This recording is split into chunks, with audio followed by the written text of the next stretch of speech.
Let's wrap this up then. I have to admit that I've never ever seen a session description like mine. I actually honestly forgot to kind of send the session description, and I just, when someone asked what are you going to talk about, I said I'll talk about privileged access workstations, and the last one I don't really know. Let's just say we'll go out with a bang, and then they had written that in the descriptions. Don't know what I'm going to explode. Logistics thing. I had a message yesterday from Schiphol Airport saying that we are, for your convenience, the lines outside of the building for people to line up for service is covered, so you don't have to worry. I was like, that's nice. Yeah, 4 hours recommended time for getting on a plane. My flight leaves at 6:50.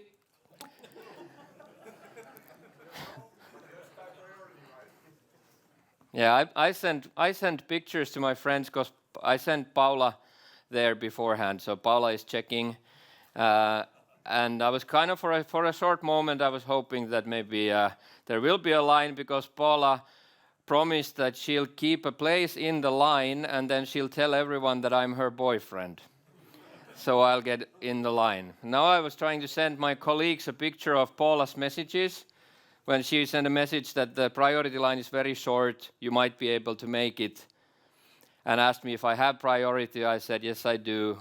And then she sent a heart for that. And now I just send it to my colleagues that I am going to make it home today. And now everyone thinks I'm just bragging because I got a heart from Paula. It's like, that was not the point. So I have been shown that there's an exit, okay? Emergency exit. So when this is done, I'm going to run, all right? I'm serious. So if you have any questions, they have an app for this, okay? Send questions through the app and I'll answer them while I'm running to the train, okay? So I'll promise to answer questions. Or you can send me use other medias as well. Anyway, if we haven't met before, my name is Sami Laiho. I'm a Microsoft MVP for the core operating system and I work for TrueSec. I am so proud to be working there, and even more proud I was when I was in the first Teams meeting and I had some of the younger junior consultants we have, and they all said that it is so fun to work with the dinosaurs like Michael and Sami and Hassan. But you did mention token ring, so that does put us in the dinosaur category. Anyway, I wouldn't have imagined a few years ago that we'll be colleagues, but that's really cool. Anyway, company is TrueSec. As I said, I'm the Chief Research Officer.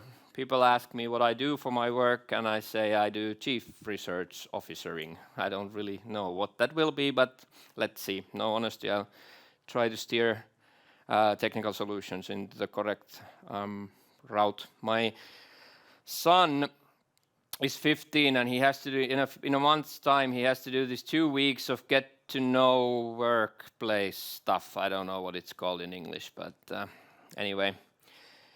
In Finnish it's an easy työelämään tutustumisviikko.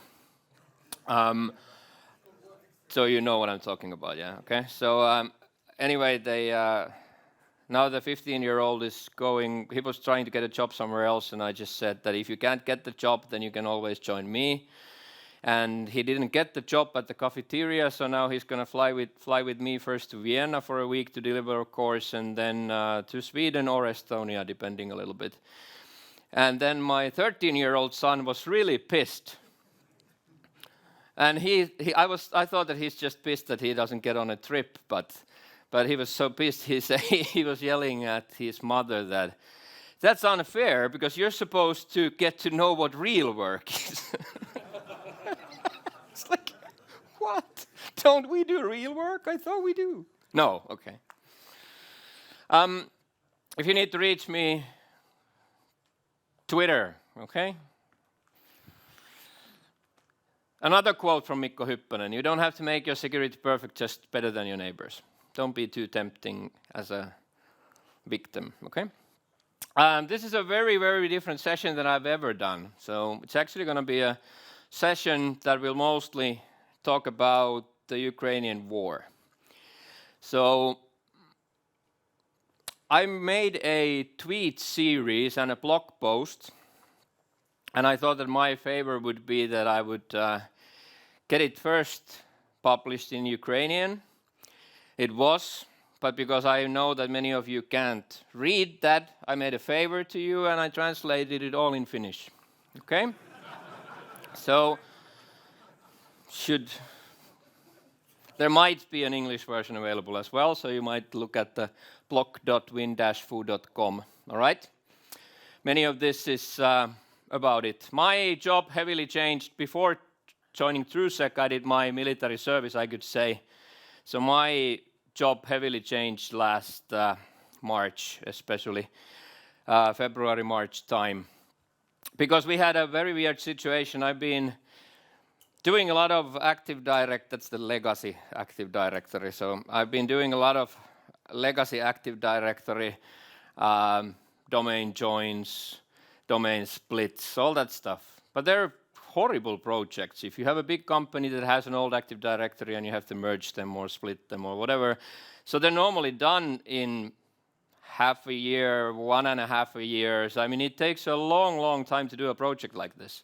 Now, the situation was that on Friday, it was announced that during the weekend, Russia will have a law in place that allows them to take all foreign assets of companies as their own. Plus, they might cut all internet connections into the country.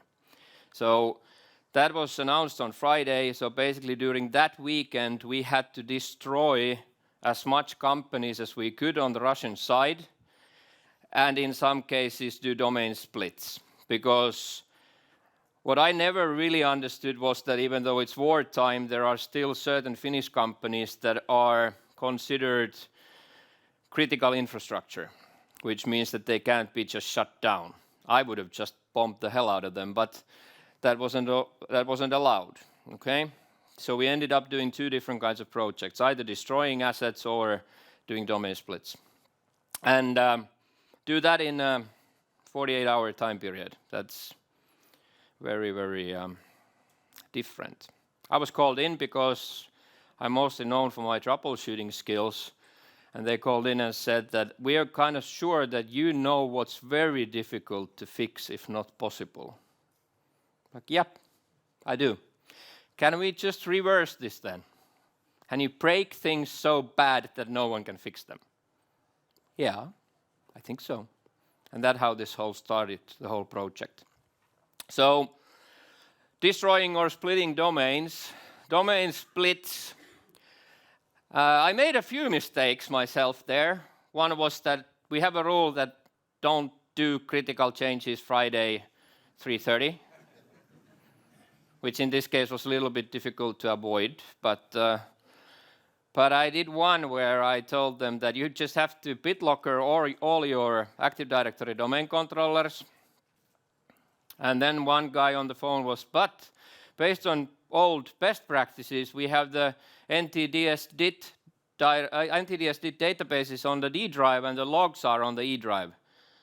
Just BitLocker the hell out of them, that's fine. I BitLockered everything. How do the other drives open? Well, the key is stored on the C drive and the C drive is protected with BitLocker, so it's kind of a chain effect. Okay, fine. And then it took like an hour. I was in my car and they called me and they said, Sami, the whole infrastructure on the Russian side is in a blue screen. So I started thinking, I'm like, what does it say? It says inaccessible NTDS-DIT. Yeah, now that I think about it, actually the key is stored on the C drive for the D drive, but you can't get the C drive running without access to your Active Directory database. So yeah, that's not gonna work. Okay, Sami, it's 3:30 Friday. You're going home. We're here at work. Are you seriously saying that we have to build the whole infrastructure again on the Russian side so that we can destroy it on Sunday? Yes. And then they built everything from scratch, basically, for the Active Directory part, because that was faster than trying to recover it in that case.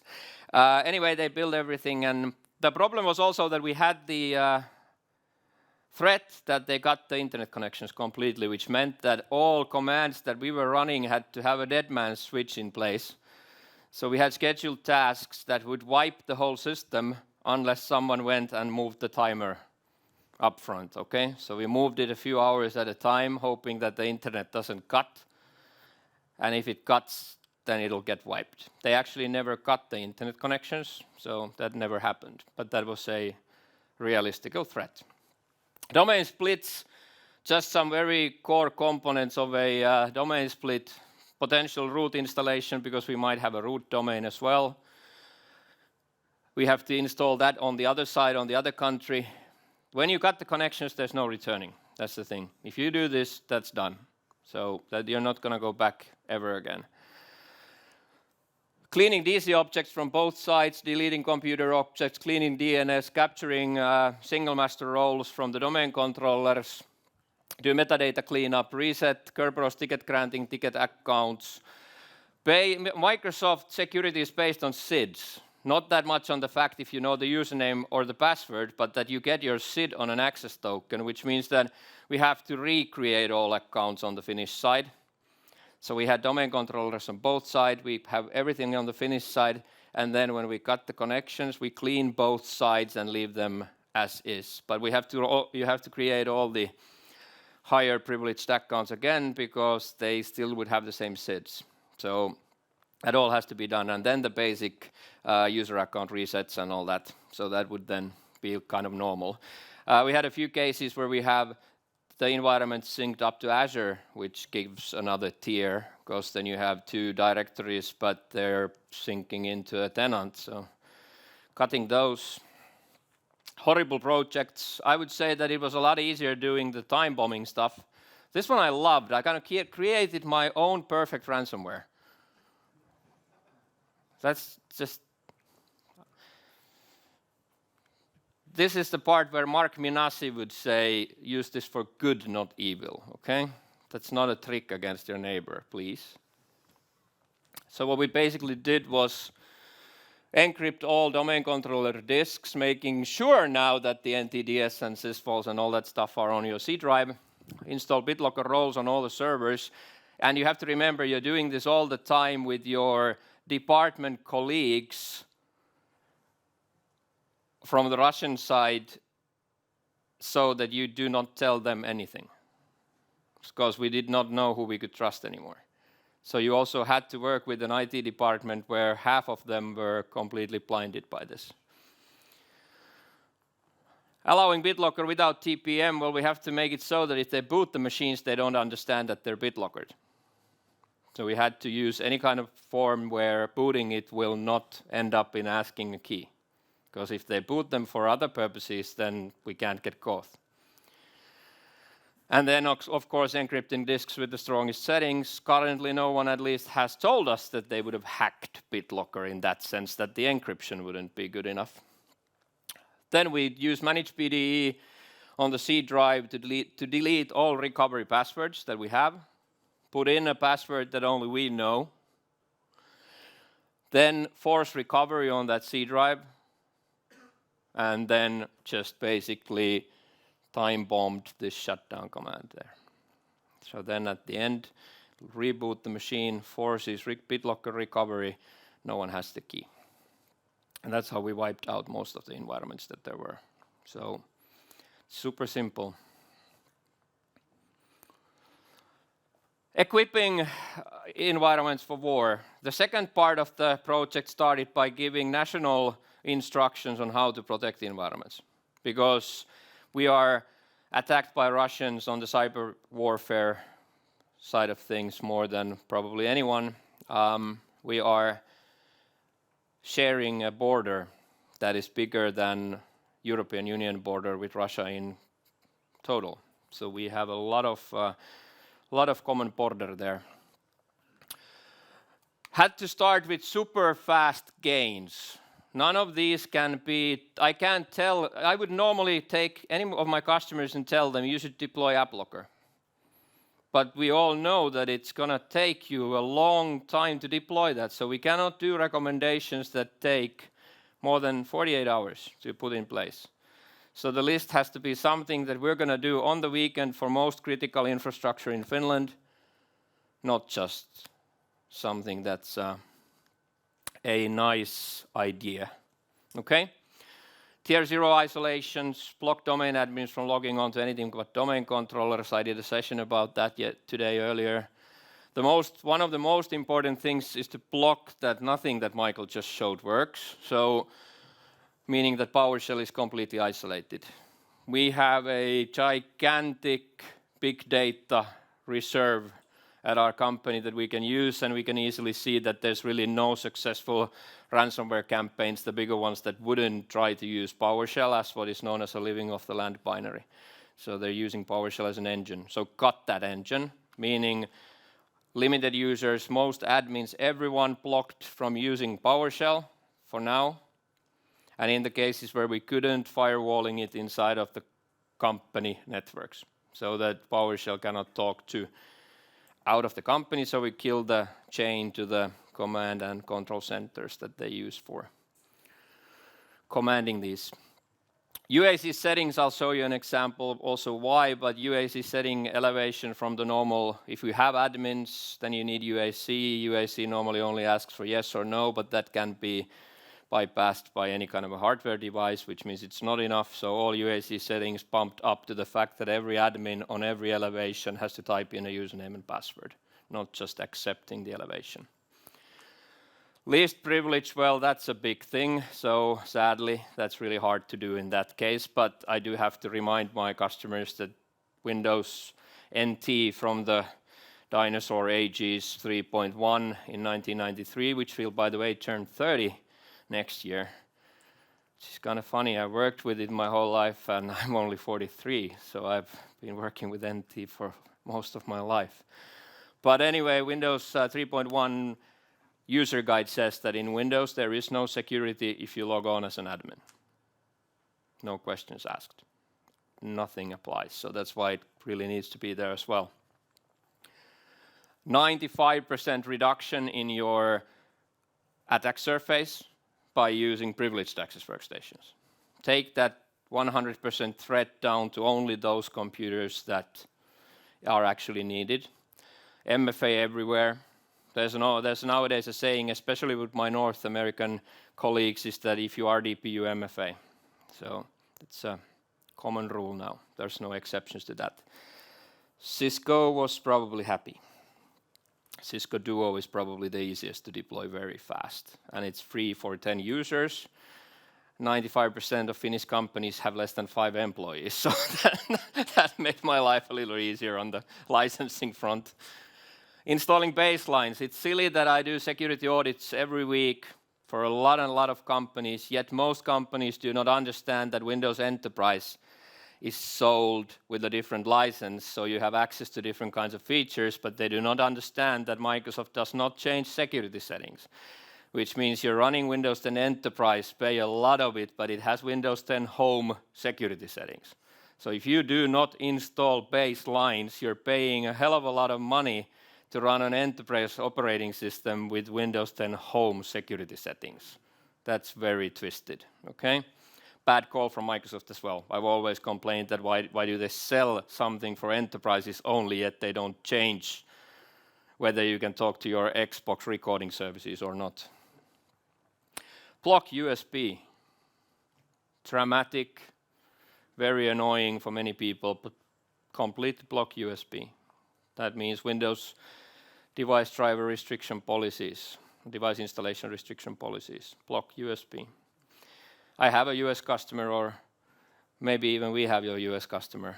Nowadays we can't talk about anything. We call them Voldemort customers, because now I work at TrueSec and everyone in the corridor is like, hi, I was just at that customer that I can't talk about. Yeah, I'm just doing a script for the customer I can't talk about. So anyway, there was a guy who walked in, put a USB key into a US company, and he was paid $350,000 to do that. The only thing to do. Take one USB key from a bad guy, go in, plug it in, $350,000 into his personal bank account and went to jail. But the last one is a super funny one. And everyone is looking at this, but we honestly did this, and we did this already like 5 years ago and blocked a huge ransomware attack against the country. Am I claiming that Russians run those? I'm not sure, but if we put in a Russian keyboard layout, they don't attack.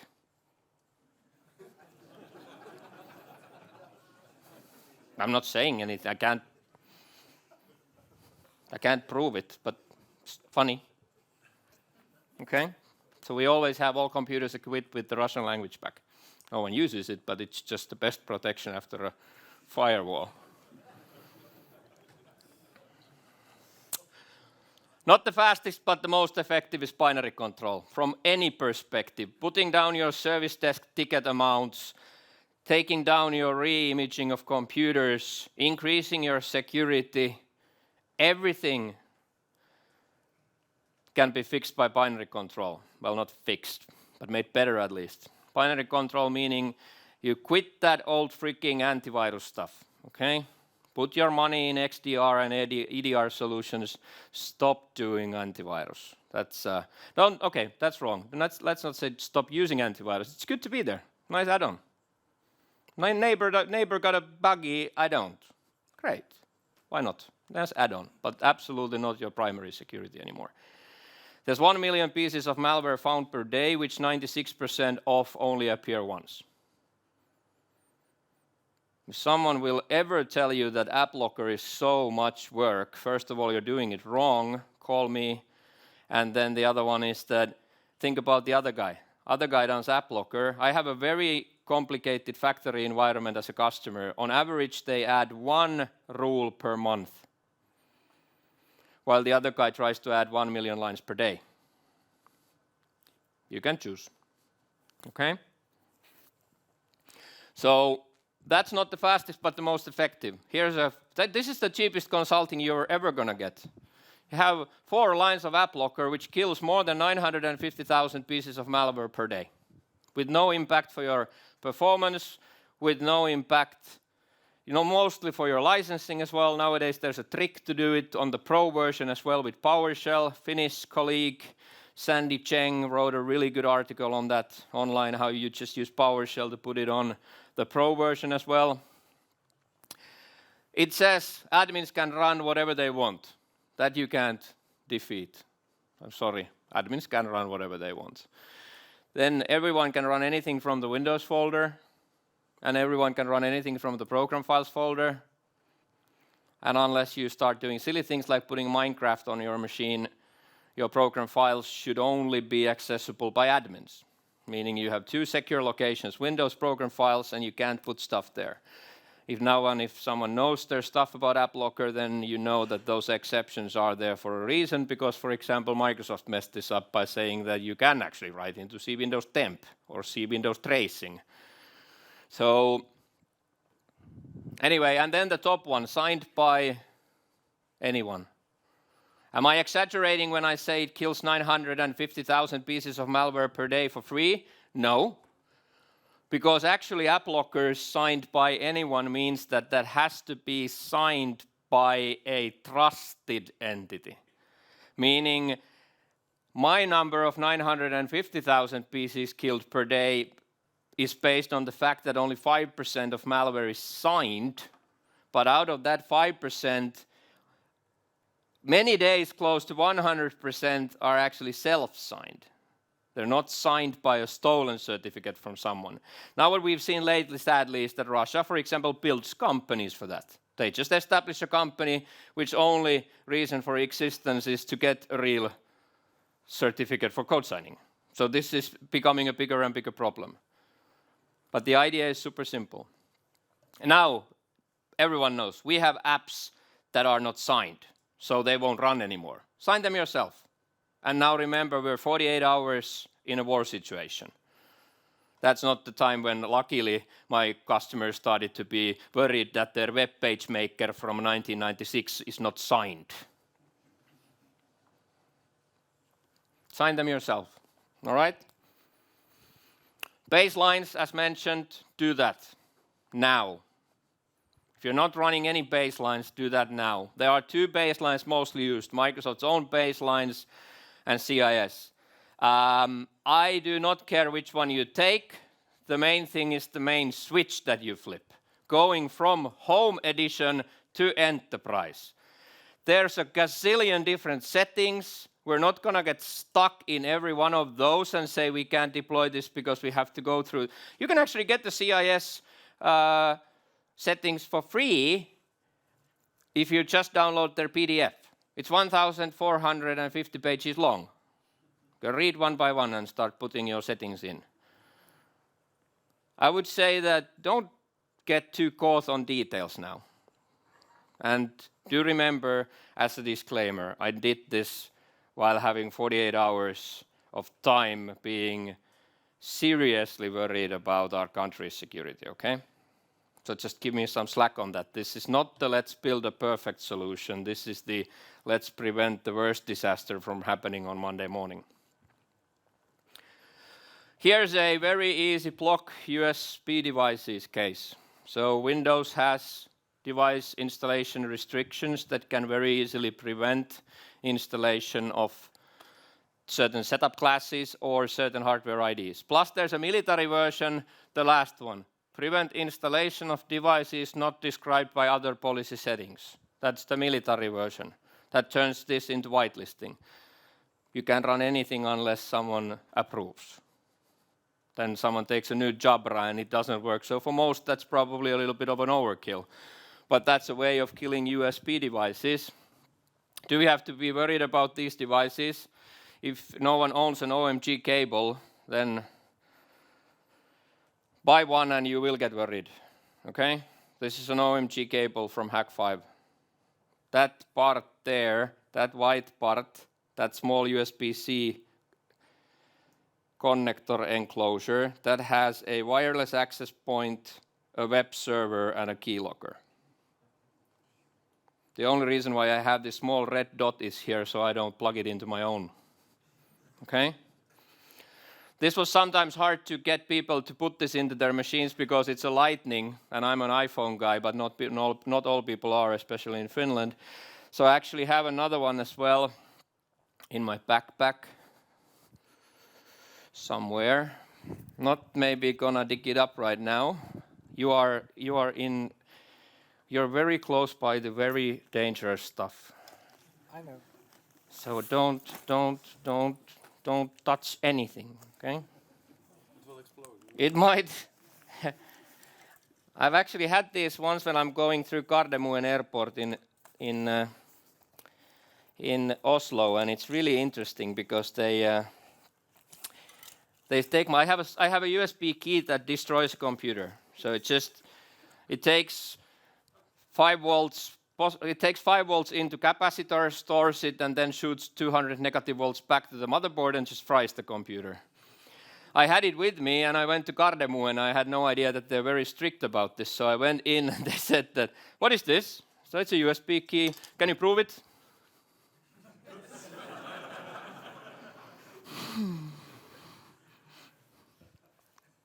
Like, only bad options left.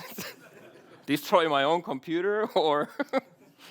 Anyway, this is the same device. This is the newest version of the OMG cable. This is a USB-A to USB-C adapter. This is in high demand. People have very small devices with only USB-C, and then they have their old precious photos on a USB key. So this is in more high demand. Again, a red dot there. I had an idea how I'll show it to you. There's not that much to show, but let's see if this actually works enough, because I was wondering how I'm going to get a connection to my iPhone. You're not going to see that much more than a wireless endpoint, but let's see. Let's do a remote control session. If that's still the same, it is. Okay. I'm going to allow TeamViewer in to the iPhone.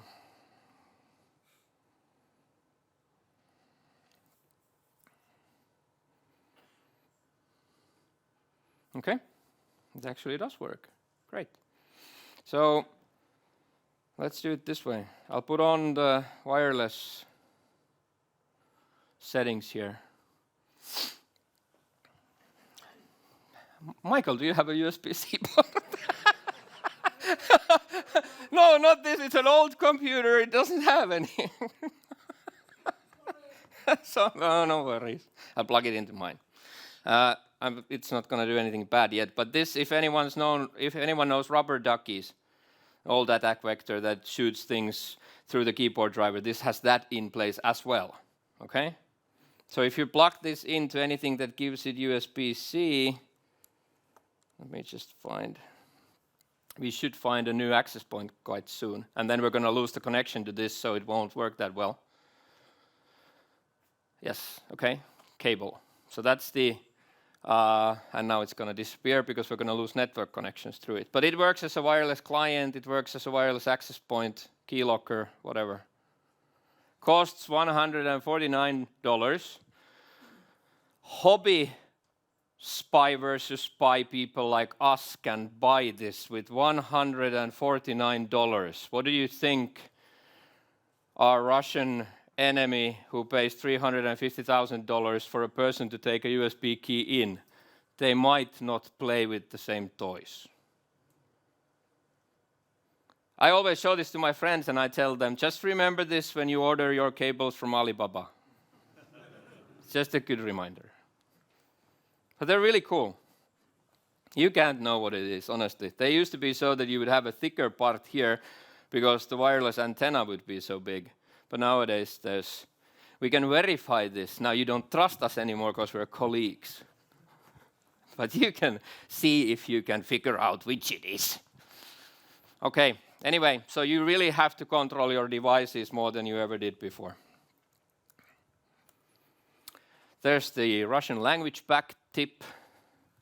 How not to do it if you happen to get breached anyway. I just wanted to have it because I was laughing my ass off when I saw this. Because this was when Uber gets hacked. And then 3 days later on LinkedIn, Uber wants to hire senior threat detection engineers, security engineers. I might recommend you to be a little bit more proactive, okay? Slightly late at that point.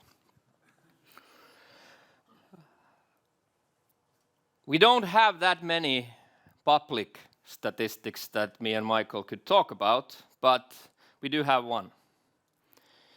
Michael mentioned 180 or almost 200 cases. You see this, if you follow me on Twitter, you can see I have a lot of people asking me, every single day you post the news about someone being ransomed. Every day there's a ransomware attack. Think about that, and then think about that as much as me and Michael do whatever we can to convince our customers to not do it. Out of that around 200, usually 3 to 5 go public. Even with GDPR, even with all the rules we have in place. So if you see one a day, that's the problem here. People are trying to do it like Uber. It's better if we don't tell anyone. We tell them that that's the wrong way to do. We have good teams to tell them, and we hopefully can convince more and more of them, but it is just insanely bad. It's not talked about. Our border with Russia is 1,340 kilometers, and it looks like that. It's Finland, Russia. That's our border control. So we are really worried. Whenever I teach a lot in Austria, and people are always like, have you seen when Putin is now threatening European Union, he's taking tanks to the border of Europe? It's our border. Might see it as the European border, but we are slightly more worried because that means our border. Think about what it's now. It's a European Union border, it's our border, and it's going to be a NATO border. Game changes heavily, which shows up in our country a lot currently. Finnish parliament was attacked. Sorry, again, Finnish. Finnish parliament was attacked. Huge news all over. The troll factory start broadcasting news about how the Finnish parliament is compromised. What was compromised? Our parliament's website was down for 30 minutes. Wow. That really kills our critical infrastructure in Finland. We can barely survive. So the only thing in this is that they want publicity. They want to cause people to be worried. They want to cause havoc. It's nothing to do with the fact if we can operate or not. We can. It's kind of the same as when people were so worried about the Ukrainians being able to defend cyber war against Russia. Well, you shouldn't be worried about them. They've been doing it since 2014, and they're the best in that game. They're actually the only ones who really know how to fight against them. They've been doing it that now for 8 years. Anyway, this Killnet group that was behind it, there's nothing, honestly, they got the website down with a DDoS attack. But if you read the news everywhere, including big companies, BBC, CNN, whatever, there's like the parliament is down. Like, yeah, sure. Like 30 minutes website down, great. So what they try to do is mainly just cause people trouble. I already mentioned this, that we don't mostly know about the attacks. Now we had a big attack against one of the big banks in Finland. Some two guys, 16 and an 18-year-old, took about €1 million from people's bank accounts. We still today don't technically know how they hacked the MFA system, but they were able to basically hack that bank authentication. Now, that's very sad, that's very bad, that's a big thing, not disagreeing on that. But if you should have seen how those troll factories started broadcasting that. Trust against European bank systems is down. It will never go back again. You can never ever trust a multi-factor authentication application from a bank. They're all bad. What are we doing? Putting people back into using usernames and passwords. Come on. Like, that's still a lot safer way of authenticating. But it's just what they try to do with that information is push people back into the Stone Age. With us. Yes. Here's a threat intelligence report that we do yearly. This is the latest one. Just some quotes. It's a big PDF you can get, but just some notes that I've kind of chosen that I think are very important. Ransomware remains the top threat to medium and large corporations. Nothing's really changed on that. Assuming breach is the only way to go. You need to have a security operations center that monitors you 24/7. I find it very funny that if I go to any company in Finland and I see this, there was like 10 years, 20 years ago, everyone outsourced physical security. It's very common. Banks didn't have their own guards anymore. We had this, in Finland it was this company called Securitas. It was a company that they outsourced this guarding to.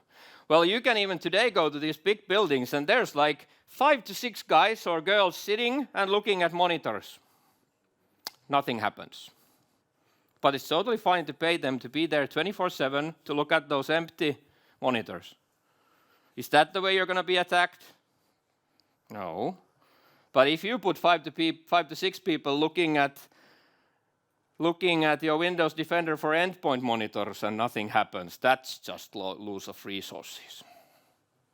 I don't know. The actual threat is anyway the cyber. You're willing to have people still there sitting 24/7 looking at nothing, and honestly, nothing. Anyway, public-facing systems. So 2021 exploitation of vulnerabilities in public-facing systems has for the first time overtaken phishing as the primary attack vector in ransomware attacks. This leads us to our recommendation. If it might take you a few weeks to patch your systems, we might let you off the hook. But if it takes you more than 2 to 3 days to patch systems that have a public appearance, we're not. Anything that has a public network connection If that takes more than 2 to 3 days, you're really badly screwed. Otherwise, I might forgive you for being slow in patching, but anything that has a public appearance. So that is number one thing you have to do. You have to be able to identify from your network what are the public interfaces into your network and prioritize. You have that maximum 2 to 3 days to patch those. And that is something that you should concentrate on. Although I hope you patch everything, but we all know what happened with this log4j stuff, so you really have to concentrate on anything that's publicly available. Distribution of attack types. You can see that ransomware is still there heavily, although it's been going down a little bit, and we're moving more and more to this commercialization of attacks. So one thing that is getting a big pile here is access harvesting. They find your credentials and sell them. They don't even use them for anything themselves. They just harvest your credentials and sell them to other people that are actually attacking you. Business email compromise. I mentioned this on my first session. Still one of the most effective ways of getting hundreds of thousands of euros out of Finland every year. During summer, low amount of people working. All the seniors are on vacation, and then you send an email to your financing department pretending to be the CEO and ask that payment to be done immediately. And then it's paid into the wrong account. Right there, rise of ransomware cases, still a lot. Recommendations, assume breach mentality. So you monitor and you assume that you are breached. If you're not, you will. So will we. That would be the most hypocritical thing to say, that we will never have anyone getting into our environment. If I would say that, you would never trust us. We do not say so because we assume that we have to be equipped to handle that. If that happens. When that happens. Detection and response capability. Stop believing in that SIEM stuff, honestly. Although SIEM, however you want to pronounce it, that's what most guard their environments with, forwarding logs to someone to look at all the logs. Stop investing in that as much, invest in XDR or EDR solutions where you can actually react to threats instead of just seeing lists of logs. So there's a lot of Microsoft people here. I'm quite happy. I asked our SOC analysts and our SOC technicians, I asked them, can you just tell me, if you could choose, what would you like to have protecting your environment? I'm one of those guys that originally, back in the days when Microsoft certifications came out, I had to have 2 business cards for US, because I had a business card with my Microsoft certification, and then I had one that didn't have any Microsoft certification.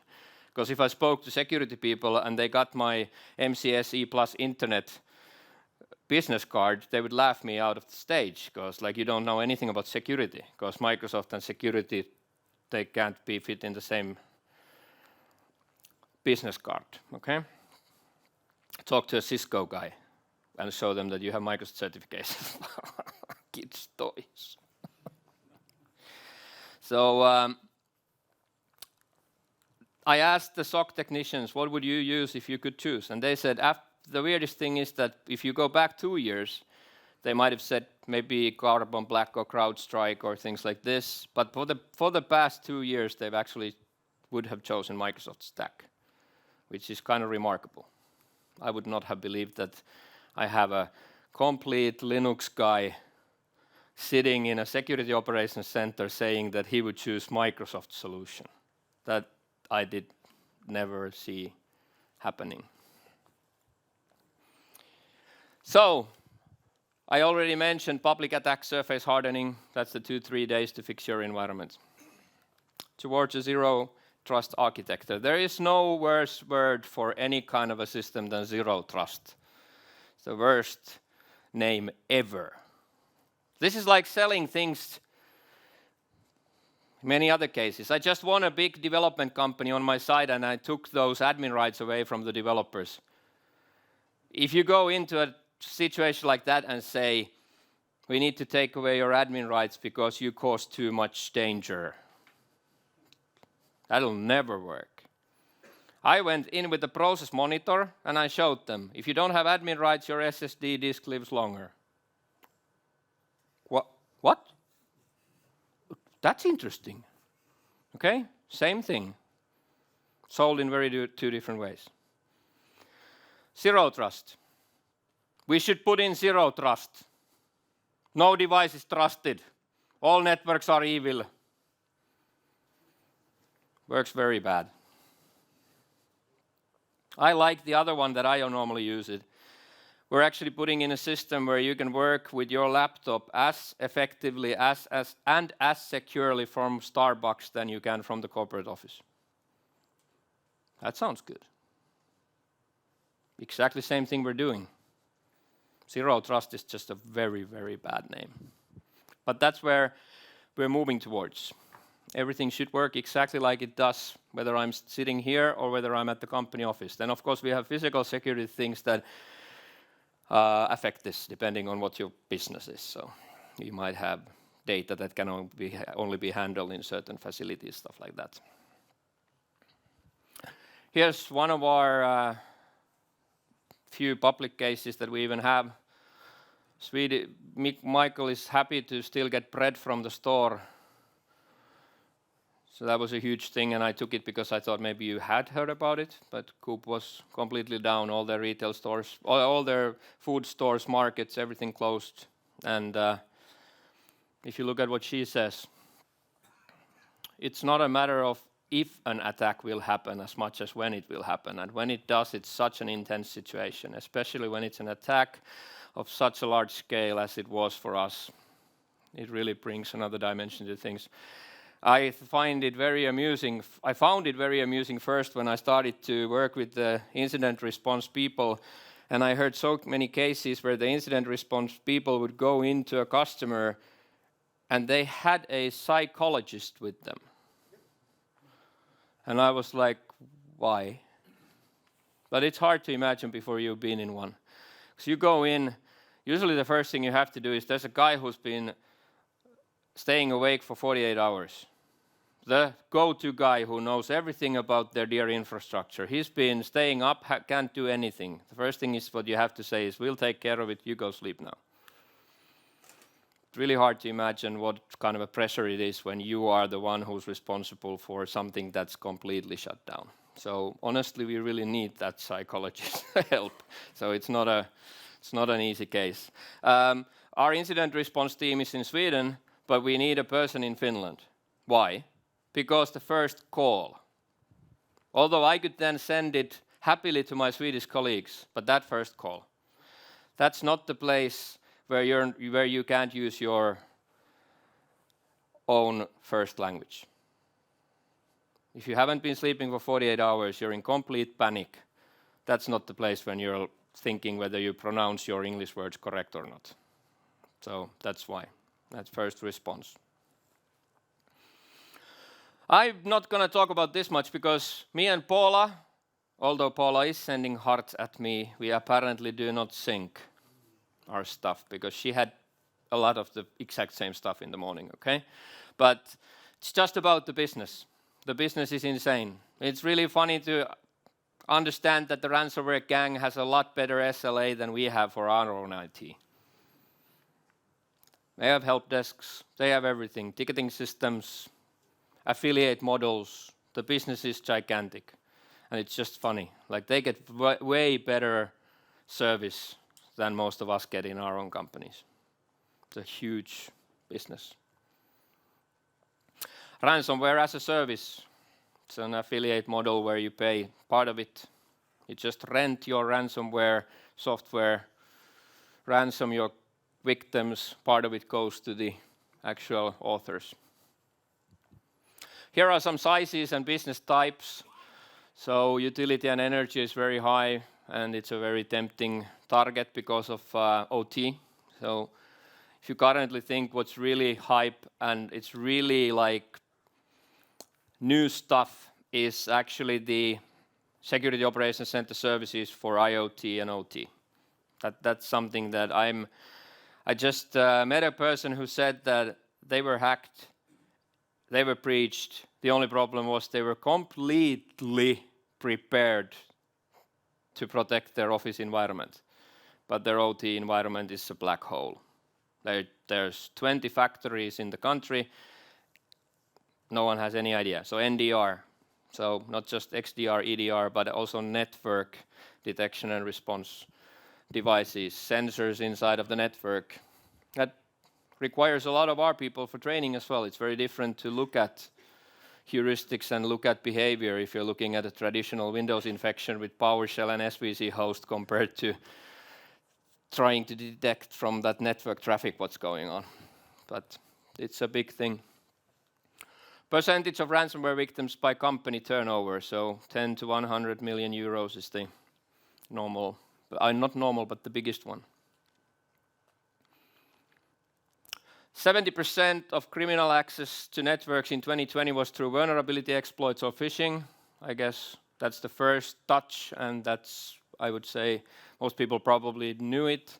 58% of breached networks could be fully compromised in less than 2 hours. A little bit maybe contradicting with the fact that we always talk about that they were there already for 180 days. But that does not mean how fast they gained access. That's just that's how long they spent doing whatever they wanted. But the first access is usually less than 2 hours for full compromise. 60% of organizations affected by large ransomware attacks did not have proper backups. A lot back to what Michael said. My biggest problem actually with customers is not that they don't have backups. The problem is that the backups are like Veeam takes backups, but that backup platform is actually manageable by the domain admins of the domain itself. Which means that they instantly, when they compromise the victim, they destroy the backups. So there's no use for that. Same goes for Fabric. So Hyper-V, VMware, whatever. VMware encryption currently is very popular type of ransomware. Encrypt the whole VMs. Again, who can manage the Fabric? Who can manage the backups? You have to think of it from the perspective of the hijacked account. Where can that hijacked account go? Most people honestly do not think about that track. So the domain admins can destroy the backups if they want to. How to protect? A list of recommendations by me, not anything official from anyone. This time is just my list. Don't look like a rookie. What do I mean? I mean, go and change your logos for your Azure tenants. When you have an opportunistic attacker, they look of people who don't care at all about their settings. If you have your Azure tenant open with the default logos of Microsoft, you didn't even put that effort in that you would have put your company logos there. It's a lot more tempting to attack you because you probably did not look at those other security settings either because you couldn't care less. So it sounds really silly. Why my first recommendation is to have your company logo on your Azure. But it's the concept. Don't put a bad picture out of there because they attack anyone. That's back to Mikko's first quote there. Don't have to make your security perfect, just make it better than your neighbors, okay? There's way more victims out there than just you. Limit the amount of domain admins, global admins. I find it very amusing. Azure has its own security score, and the secure score will give you an alert if you have more than 5 global admins. That doesn't change for any sized company. The same secure score goes, my biggest customer is 550,000 endpoints. That same score is for them as well. People somehow count like our company is so big, it must be more. No, it can't be more. Domain admins you don't need for almost anything, honestly. So just limit that they can't log on. One important thing in the slides that I didn't have the time to show you during the PO demonstration. When a domain admin logs on to a workstation that can access Facebook, they belong to that computer's local administrators group, but actually you prevented them from logging on in the first place with the policy. But if you have a PO where you can actually log on as a domain admin, that domain admin does not belong to the local administrators group. one of the easiest containerizations of threats. If you allow a domain admin who has full access to take down your Active Directory, you don't allow them access to weapons. Because when you give local admin access, that's when you get all the weapons. Just have your mimikatz this and mimikatz that, and everything starts working. Prevent using accounts that can take down the environment from being used wherever they are not needed. So that's the privileged access workstation concept. Prevent management tools from being used on devices that can access Facebook. So my super easy proxy trick. It's a very easy one. Goes with the zero trust mentality of not relying on any border controls, but actually the client is prevented from going anywhere except those Azure tenant requirements. Stop nodes from talking to other nodes if there is no need. I'm not sure if Michael was already speaking at TechEd at that time, but I was just hoping to get to speak at TechEd. But before 2009, when Steve Riley was kicked out of Microsoft, one of the best speakers I've ever known. Very weird guy, many ways, but super nice. He would come on the stage always when we had the first code of conduct that you have to have a certain shirt on you. He would always come up to the stage with a pajama, just as a protest. I don't take authority very well. So he always said it. This was back 2007, 2008. And he always said, I do not understand. If we only have 10 computers out of 100 that need to talk to SAP, why do they have a network connection there? What about nowadays? If you seriously think about your own environment, and I would give you your company workstation, our services are here, and I give you a company workstation. How much do you actually need to talk to each other? From my point of view, no. But normally they can, which causes lateral movement, which we then try to fight against with laps and whatever. But I mean, just the concept, moving from a hub network in a way to this star formation where you talk to your services and don't go sideways. Okay? Super easy with IPsec, by the way. So that's for free. I have to buy 8021X switches that do this and that. Or rely on token ring. Prevent using only passwords. MFA everything. That should be, I think I've said that enough. Encrypt all disks. There are no exceptions. BitLocker is not data encryption. BitLocker is about the integrity of your operating system. Put in a good AppLocker rule set on Windows 10 without BitLocker. Anyone goes to see Windows System 32 AppLocker folder, destroys the files and takes off the network connection, and AppLocker is gone. It's integrity. If you do not have BitLocker, you do not have integrity. I get this all the time. Well, I don't need BitLocker because I store no data on my machine. It's just in the cloud. That's not the thing. BitLocker is about integrity. Then you have a nice additional bonus of data encryption. You can think of that as your secondary service that you get, but there's no security in Windows without BitLocker. So whether it's your grandmother's cookie recipes or your company data, there's BitLocker, especially for the granny's cookie recipes. Don't give users admin rights. There is no security in Windows if you give them local admin. It's in the book. It's not my idea. It's in the book. The book says there is no security. Have to remember, a security subsystem of Windows is not built to withstand the use of admin rights. Most important security controls are up-to-date software and hardware inventory. This I have here because this is just so great, because I felt so silly when I saw it on the first 18 most recommended security controls by CIS or something like that. And it had been the same for a decade. Use principle of least privilege, use whitelisting, all the same. And then 1 year, they had changed it. Number 1 and number 2 were hardware, up-to-date hardware inventory and up-to-date software inventory. And for a brief moment in my head, I had to think, what the hell are they talking about? Until it said on the side, you can't protect unless you know what to protect. It's like, that actually makes perfect sense, and it should have been there always, and I'll fix all my slides. Log4j. I think everyone learned a few lessons of this, because I had my phone ringing all the time. How do I know where Log4j is? I don't know maybe you have some inventory or something, I have no idea. Establish or outsource a SOC. Put your guys looking at those empty monitors where nothing happens. Or you can hire someone to do it. But anyway, so just remember whatever we spoke about, it was meant to be 48 hours, quick hits, quick gains. Anything that seems difficult does not mean that you couldn't do something. So security, the most important rule is in security, don't let perfect be the enemy of good. I'm going to run. Thank you so much.